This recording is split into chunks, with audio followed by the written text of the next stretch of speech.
বন্ধুরা, বিয়েবাড়ি অনুষ্ঠান বা পার্টিতে যাওয়ার আগে মেকআপ করলে তোমাদের মেকআপটাও কি কিছুক্ষণ যাওয়ার পর কালো হয়ে যায়, মেকআপটা ফেটে যায়, একদমই টেকে না, কিছুক্ষণ যাওয়ার পর মেকআপটা ছাপ হয়ে যায় বা গলে যেতে শুরু করে?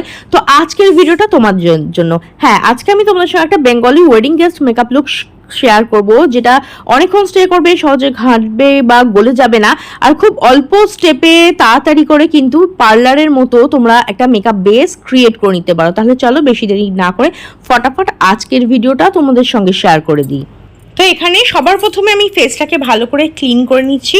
তার জন্য আমি এখানে ইউজ করে নিয়েছি হিমালয় একটা ক্লেন্সিং ওয়াইপ। তোমরা অন্য কোনো ফেস ওয়াশ বা ক্লেন্সারের সাহায্যে ফেসটাকে ক্লিন করে নিতে পারো।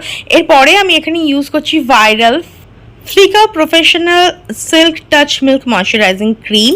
এটা ক্রিম, ময়শ্চারাইজার এবং প্রাইমারের কাজ করে।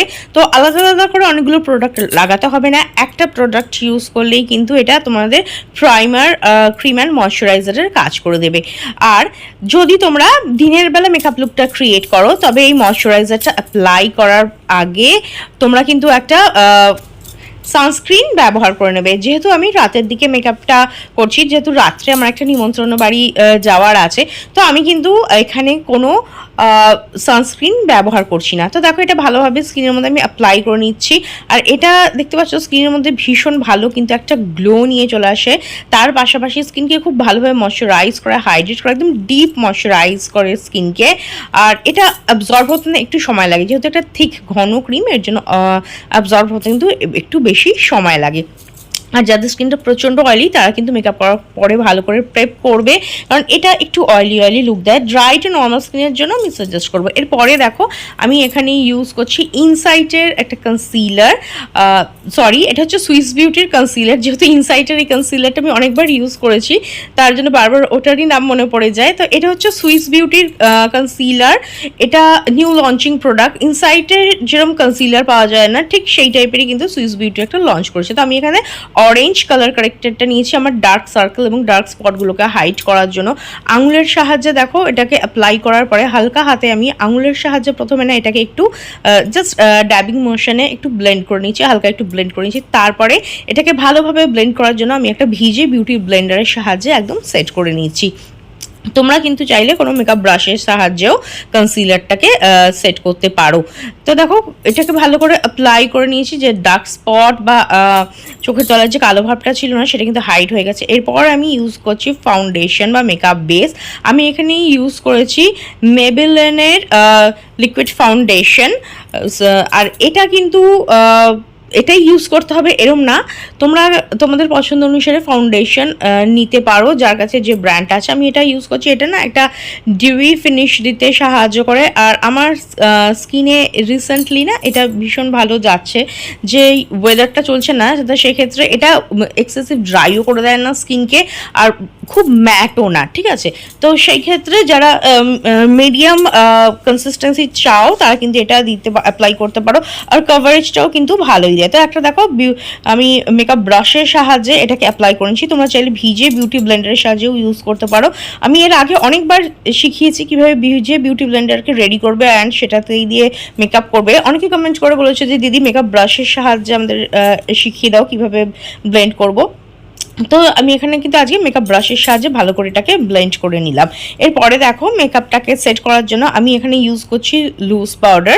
আমি এখানে নিয়ে নিয়েছি মেবলিন ফিটমির লুজ পাউডার। এইরকম লুজ পাউডার পাওয়া যায়, তোমরা চাইলে অন্য কোনো ব্র্যান্ড ইউজ করতে পারো, কিংবা যারা বিগিনার্স না তারা চাইলে কম্প্যাক্ট পাউডার দিয়েও সেটিং করতে পারো। কিন্তু আজকে আমি করছি বেকিং, যে টেকনিকটা পার্লারে করা হয়। বেকিং করলে কি হয়, মেকআপটা লং লাস্টিং অ্যান্ড ওয়াটারপ্রুফ হয়, সহজে ফাটে না, ঘেটে গলে যায় না, অনেকক্ষণ স্টে করে। এক্ষেত্রে কি করতে হয়, একটু বেশি পরিমাণের প্রোডাক্ট নিয়ে এটাকে ভালোভাবে প্রেস করে স্কিনের মধ্যে অ্যাপ্লাই করে দিতে হয়, তা কিছুক্ষণ রেখে দিতে হয়। তারপর কি করতে হয়, যে এক্সেস প্রোডাক্টটা আছে না, ডাস্ট আউট করে দিতে হয়। তাতে মেকআপটা লং লাস্টিং হয়, ওয়াটারপ্রুফ হয়, সহজে মেকআপটা ফেটে যায় না, অনেকক্ষণ কিন্তু স্টে করে। তো দেখো, ভালোভাবে মেকআপটাকে সেট করে নেবে। আর অবশ্যই কিন্তু ডাস্টিং করে নেবে, নাহলে এক্সেসিভ প্রোডাক্টগুলো দেখা যাবে, সেটা কিন্তু মোটেও ভালো লাগবে না। এরপরে আমি এগোচ্ছি আই মেকআপের দিকে। আমি এখানে নিয়ে নিয়েছি মিস ক্লেয়ারের এই আইব্রো প্যালেটটা। যারা বিগিনার্স চাইলে আইব্রো পেন্সিল ইউজ করতে পারো, তবে বিয়েবাড়ি অনুষ্ঠানের ক্ষেত্রে না আইব্রো প্যালেটটা আমি বেশি প্রেফার করি। আর পার্লারেও যখন প্রফেশনাল আর্টিস্ট যখন মেকআপ করেন তারা কিন্তু বেশিরভাগই প্যালেট ইউজ করে। তো দেখো আমি মিস ক্লেয়ারের ডার্ক ব্রাউন আর এই লাইট শেডটা দুটোকে মিক্স করে আমি অ্যাপ্লাই করছি। এই ব্রাশটা এইটার সঙ্গেই আসে, মানে এই আইব্রো যে প্যালেটটা তার সঙ্গেই আসে। তো প্রথমে ব্যাক সাইডে একটা স্পুলি ছিল, সেটা দিয়ে আঁচড়ে সেট করে নিয়েছি। আর এই ব্রাশটার সাহায্যেই দেখো আমি আমার আইব্রোটা ফিল করে নিয়েছি। কারোর যদি কোথাও গ্যাপ থাকে এই সময় সেটাকে ফিল করে নেবে। আইব্রোটাকে সেট করার পরে আমি এখানে ইউজ করছি আইশ্যাডো। এটা আমি নিয়েছি ইনসাইডের আইশ্যাডো, ভীষণ অ্যাফোর্ডেবল। 250 টাকায় অফার চলছিল নাইকায়, তো আমি 250 টাকায় এটা পারচেস করেছি। অনেকগুলো কালার এর মধ্যে রয়েছে, পিগমেন্টেশনটাও ভালো। তো প্রথমে দেখো আমি একটা জাস্ট ব্রাউন কালারের, রাস্ট কালার বলতে পারো, রাস্ট আর ব্রাউনের মাঝে একটা শেড নিয়ে অ্যাপ্লাই করে দিয়েছি বেস হিসাবে। তারপরে আমি একটু ব্ল্যাক কালার নিয়েছি, একটু স্মোকি লুক ক্রিয়েট করব।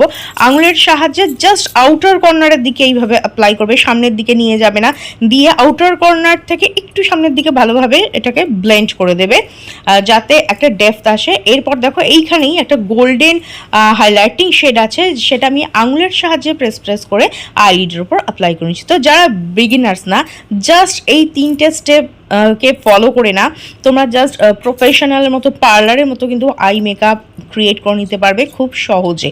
এরপরে আমি ইউজ করছি আইলাইনার। আমি এখানেই ইউজ করেছি ব্লু হেভেনের আইলাইনার। এটাও একটা নিউ লঞ্চিং প্রোডাক্ট, তবে সবকটা প্রোডাক্ট কিন্তু আমি অ্যাফোর্ডেবল রেঞ্জে দিয়ে রেখেছি, খুব বেশি দাম না। এটাও মোটামুটি 150 থেকে 200 টাকার মধ্যে তোমরা পেয়ে যাবে। তো প্রথমে দেখো আমি আমার আউটার কর্নারের দিকে একটা ভি ড্র করলাম, তারপর ভিটাকে ফিল করে নিলাম। এবার ছোট ছোট স্ট্রোক দিয়ে সামনের দিকে আমি লাইনটা অ্যাটাচ করে নেবো। তো যারা বিগিনার্স না, এইভাবে খুব সহজেই তোমরা কিন্তু একটা উইং আইলাইনার ক্রিয়েট করে নিতে পারো। আর আমি একটা ছোট আইলাইনারই কিন্তু আজকে ক্রিয়েট করেছি। এরপরে আমি অ্যাপ্লাই করছি কাজল। কাজল আমি এখানে ইউজ করেছি ল্যাকমির কাজল। তোমরা তোমাদের পছন্দ অনুসারে শেড অ্যান্ড ব্র্যান্ড কিন্তু ইউজ করে নিতে পারো। এরপরে আমি ইউজ করছি মাস্কারা। আমি এখানে ইউজ করছি মেবলিনের মাস্কারা। এটা মেবলিনের নিউ লঞ্চিং মাস্কারা, আর মেবলিনের টিউব মাস্কারা যেটা বেরিয়েছে না সেটা। এটা অ্যাপ্লাই করলে চোখটা অনেক বড় বড় ও সুন্দর লাগে। যারা ফলস ল্যাশ ওয়্যার করতে পছন্দ করো তারা ফলস ল্যাশ ওয়্যার করে নেবে। এরপরে আমি এখানে একটা লরিয়ালের ডার্ক মেরুন কালার লিপস্টিক নিয়েছি। তোমাদের কাছে যে ব্র্যান্ড আছে সেটা নিতে পারো, কিংবা ধরো ডার্ক ব্রাউন কালারের লিপ লাইনারও নিতে পারো। তো আমি এখানে এই লিপস্টিকটা দিয়ে না দেখো প্রথমে একটু লাইনারের মতো, একটু ডিপ লাইনারের মতো আমি ড্র করে নিয়েছি। এরপরে আমি এখানে একটা মার্সের light pink nude colour shade না আমি এখানে অ্যাড করে দিচ্ছি। আমার লিপস্টিক বেশিরভাগ এরকম মিক্স ম্যাচ করে অ্যাপ্লাই করতে ভালো লাগে। তোমাদের শাড়ি বা ড্রেসের সঙ্গে কন্ট্রাস্টে যেটা যায় বা তোমাদের কাছে যে ব্র্যান্ড আছে সেটা তোমরা ট্রাই করতে পারো। তো দেখো এরপরে আমি সুইস বিউটি লিপ গ্লস, যেটা লিপ অয়েল আছে, সেটাকে আমি জাস্ট অ্যাপ্লাই করে নিলাম এটা এরকম শাইনি ফিনিশ পাওয়ার জন্য। জাস্ট এই 3টে প্রোডাক্ট দিয়ে আমি আজকের আমার এই লিপস কালারটা আমি ক্রিয়েট করেছি। আর আজকাল না এটা ভীষণ ট্রেন্ডেও চলছে যে একাধিক প্রোডাক্ট ইউজ করে lip liner and lip colour create করা। তোমরা তোমাদের পছন্দ অনুসারে করতে পারো। এরপর দেখো আমি ইউজ করে নিচ্ছি ব্লাশ। আর আমি এখানে ইউজ করছি কে বিউটির ব্লাশ, ভীষণই ভালো আর খুব ভালো পিগমেন্টেশনও। তো দেখো আমি প্রথমে কি করলাম, এই ব্রাশটার মধ্যে নিয়ে নিলাম, তারপর দেখেছি একটু ডাস্ট আউট করে নিচ্ছি। এক্সেস প্রোডাক্টটা ঝেড়ে ফেলে দেবে, কারণ এক গাদা প্রোডাক্ট যদি একবারে পড়ে যায় তাহলে ব্লেন্ডিং করতে গিয়ে ভীষণ অসুবিধা হয়। আর যেহেতু আমি মেকআপগুলো করে আমি পার্টি বা অনুষ্ঠানে বেরোই, এর জন্য না আমি অতিরিক্ত ব্লাশ ইউজ করি না। অতিরিক্ত ব্লাশ ইউজ করলে ক্যামেরায় দেখতে খুব ভালো লাগে, কিন্তু যখন সামনে থেকে দেখা যায় না সেটা কিন্তু প্রচণ্ড লাউড লাগে। এর জন্য আমি জাস্ট মিনিমাম এই ব্লাশ অ্যাপ্লাই করি। আর সেটাকে ব্লাশটা অ্যাপ্লাই করার পরে সেটা কিন্তু তোমরা ভালোভাবে ব্লেন্ড করে নেবে, একদমই গোল গোল করে ঘোরাবে না, ঠিক বোনের থেকে ইয়ারের দিকে ব্লেন্ড করবে যাতে ভীষণ ন্যাচারাল ফিনিশ দেয়। এরপরে আমি ইউজ করছি হাইলাইটার। আমি এখানে নিয়ে নিয়েছি মেবলিনের মাস্টার কোম হাইলাইটার। আর এটা না আমার ফেভারিট হাইলাইটার। অনেক রকমের হাইলাইটার আমি ট্রাই করেছি, বাট এটা আমার পার্সোনালি ভীষণ পছন্দ। তোমরা তোমাদের পছন্দ অনুসারে হাইলাইটার নিতে পারো। দেখো চিক বোনে, ফোরহেড, নোজ ব্রিজ যে হাইলাইটিং জোনগুলো আছে না সেখানে আমি হাইলাইটার অ্যাপ্লাই করে দিয়েছি। হাইলাইটার অ্যাপ্লাই করলে ইনস্টা একটা চমক কিন্তু চলে আসে। এরপরে মেকআপটাকে সেট করার জন্য, লং লাস্টিং করার জন্য আমি এখানে ইউজ করছি মেকআপ সেটিং স্প্রে। এটা হচ্ছে সুইস বিউটির মেকআপ সেটিং স্প্রে। আর এটা না মেকআপটাকে লং লাস্টিং ওয়াটারপ্রুফ রাখে, তার পাশাপাশি স্কিনের মধ্যে ভীষণ ভালো একটা গ্লো, একটা চমকও কিন্তু নিয়ে আসে। আর এটা হচ্ছে final look, simple hairstyle and অর্নামেন্টসের সঙ্গে আজকে আমি এই লুকটা কমপ্লিট করেছি। তো তোমরাও পার্লারে না গিয়ে নিজেরাই কিন্তু অল্প খরচে, অল্প স্টেপ ফলো করে না এই ধরনের একটা মেকআপ লুক ক্রিয়েট করে নিতে পারো, যেটা হবে লং লাস্টিং, ওয়াটারপ্রুফ, সহজে ঘেটে গলে ফেটে যাবে না, অনেকক্ষণ স্টে করবে, সহজে ফেটে যাবে না বা প্যাচি প্যাচি হয়ে যাবে না। তো আজকের মেকআপ লুকটা তোমাদের কেমন লাগলো অবশ্যই কমেন্ট করে জানিও। ভিডিওটা যদি ভালো লেগে থাকে তো লাইক ও শেয়ার করে দিও, বেল বাটনকে প্রেস করতে একদম ভুলো না, যাতে আমার নেক্সট ভিডিওর নোটিফিকেশন তোমাদের কাছে খুব তাড়াতাড়ি পৌঁছে যায়। ভিডিওটা দেখার জন্য অনেক অনেক ধন্যবাদ।